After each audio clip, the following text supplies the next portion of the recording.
Now turn to part 2.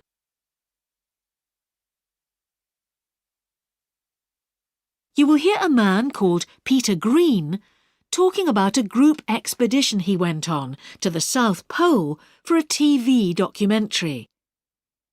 For questions 9 to 18, complete the sentences with a word or short phrase. You now have 45 seconds to look at part 2.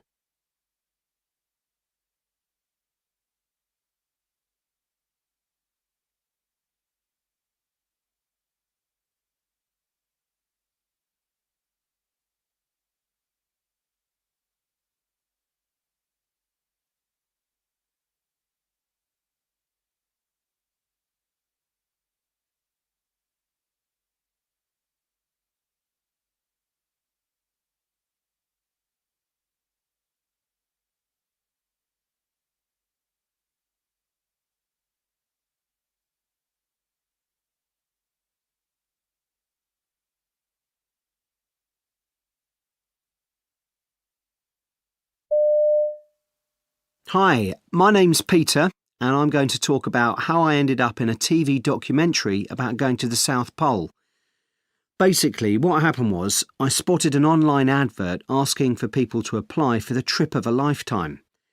A TV company was making a documentary programme about this and had left one place on the expedition for a member of the public to take part.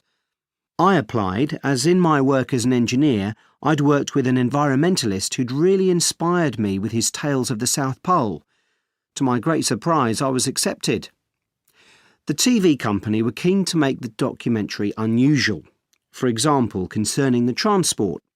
The idea was that we travel on skis rather than using dogs and sledges, as many people have done before us. In fact, the expedition turned out to be much, much harder than I ever thought it would be. Before I went, I thought the most challenging thing would be the physical toll on my body. And yes, it was incredibly challenging. But even though I wasn't alone, there were 5 others in the group, it was the loneliness I found the hardest to take. I really missed my family and friends, especially my wife. The Antarctic trip took us 7 weeks in all, and we were travelling across an icy wilderness in sub-zero temperatures. We kept going for up to 16 hours a day, and we burnt 9,000 calories each and every day. It was crucial that those calories were replaced, but our main preoccupation was the constant need to make water from the snow so we didn't become dehydrated. We carried snack packs of high-calorie food like cheese, salami, nuts and chocolate, and we cooked dehydrated meals with loads of fat for breakfast and dinner. It was incredible that fairly soon into the journey I had lost the weight I had deliberately put on before I started. Despite this, I didn't suffer loss of concentration or motivation.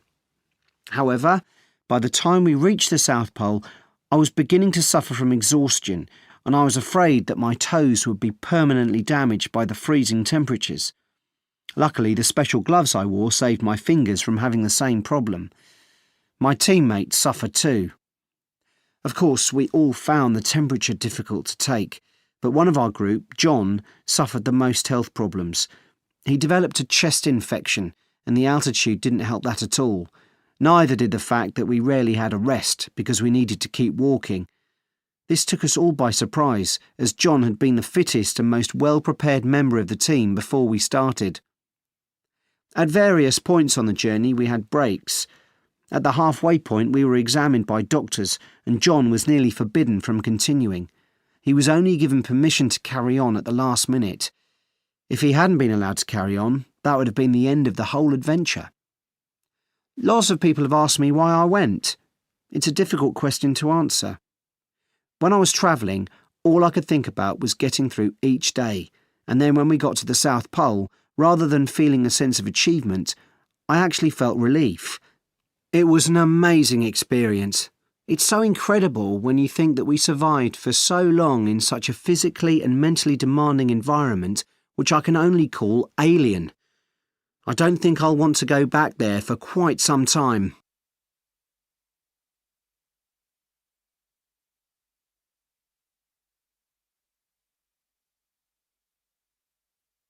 Now you will hear part 2 again.